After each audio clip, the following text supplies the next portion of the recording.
40 kasa diyorum. Ne o? 40 kasa diye Yakupcan diyorum. Onda da hep böyle Ahmet Damdam'ın doğulanını. Doğulanını. Allah azam halifa yaşını diyeyim olsun. Göreceğim kovluk olsun. Şu an netibe tağımları üçlük oğlanlar Begersan, Devletsan, Yakupcan hemmemiz berdi. Din zal oturdu. Bir da aytsak da halifa vardı. Bir da aytsak şu an.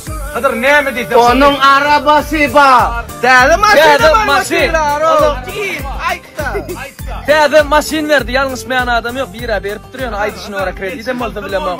Halifa toydu olmaz. Hakiki. Konur boydan ya Ahmet Damdam. Damdamdan ya toydan.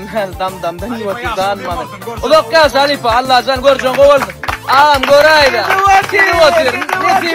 Nesibe tağımlarına iyi biçmene geldik. Bundan doğulanını beri kaldı geldi. Appi, yağda içappi, tikakti. Halifa. Durmada tanfet şovkunu aylan. Ahmetcan, saylan, paylan. Mikrofon dedi ki Ahmetcan, doğulanının kaynar ağam.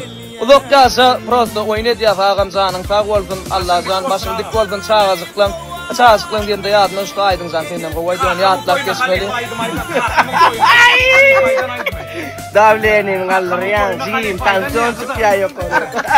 Uy, tədeli qaydan, Ahmet yeni bir aydın çıkarıptır sağlanlar, qatı qov olmadı, neyme matdağıt veremem. Baybo mu neyme? Baybo olam ödünü, damdam çıkanına deyilen sözdür. Baybo, Ahmet neyme ayda ayttır deyilenini sol atları esti ya aydım qadim, ne böyle de. Ne gittik? Ayın, bir kilin var, gidersin aydan onu. Lokası. Tədeli maşinle gidelim. Tədeli maşinle mutlu oldun. Ediyor tamamlar, minnettar.